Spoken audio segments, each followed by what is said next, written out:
Privation de sommeil, de nourriture, coups physiques ou humiliations. Chaque jour, des hommes, des femmes partout dans le monde et même des enfants sont torturés ou maltraités. Comment mieux lutter contre la torture? Avec nous pour en parler, Martine Brunschvicg-Graf. Bonsoir à vous. Merci d'être avec nous. Vous êtes présidente de l'Association pour la prévention de la torture. Vous avez été également conseillère fédérale de la Suisse, la Confédération helvétique. Alors, dans 3 jours, jeudi 26 juin...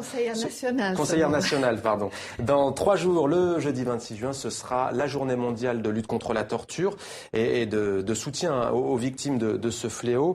Vous participez à un séminaire organisé à cette occasion par l'OIF, l'Organisation internationale de la francophonie. Quelles propositions concrètes faites-vous ? Alors, l'Association pour la prévention de la torture est un élément actif dans l'organisation du séminaire.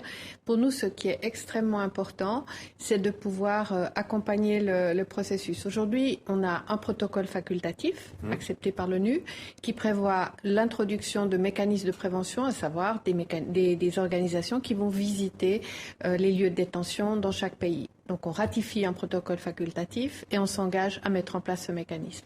Encore faut-il le mettre en place, encore faut-il qu'il soit crédible, indépendant, avec des personnes de qualité et bien financé. C'est tout ce travail qui doit être fait, y compris la législation qui va avec. Quelles sont aujourd'hui les zones rouges dans le monde, les régions du globe où la torture est le plus pratiquée ?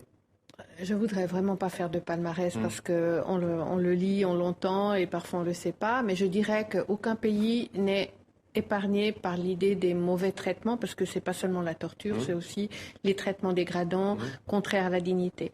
Et on a vu que des pays extrêmement civilisés peuvent parfois malheureusement se laisser aller à des actions, plutôt les membres de certains pays. Et quand on voit ce qui s'est passé à Abu Ghraib, par exemple en Irak, où on sait encore que certains pays ne veulent pas ratifier le protocole facultatif, comme les États-Unis, on peut penser qu'il n'y a personne à montrer du doigt, mais que la planète mérite qu'on s'occupe de ce problème. Alors justement, vous parlez également de pays développés, de pays en Occident. Vous avez cité les États-Unis. Vous dites d'ailleurs la préoccupation pour la prévention de la torture augmente avec le niveau de démocratie.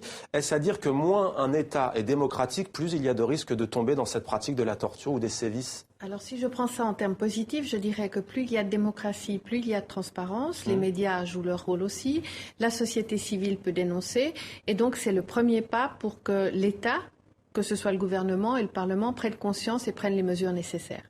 En dernière question, est-ce qu'il y a des progrès qui ont été effectués ces dernières années dans cette lutte contre la torture? Il y a des progrès qui ne sont pas des progrès chiffrables, mais je pourrais donner l'exemple de la Tunisie pour terminer, puisqu'ils viennent d'adopter leur loi, qu'ils vont mettre en place leur mécanisme. Et un pays qui vivait vraiment sous la chape de plomb se trouve aujourd'hui avec une loi qui est vraiment à citer en exemple, et avec un mécanisme dont on souhaite qu'il puisse se mettre en place rapidement. Merci à vous, Martine Brunschvicg-Graf, d'avoir témoigné ce soir dans 64 minutes sur TV5 Monde. Je rappelle que vous présidez l'Association pour la prévention de la torture et que vous avez été conseillère nationale suisse. Merci à vous.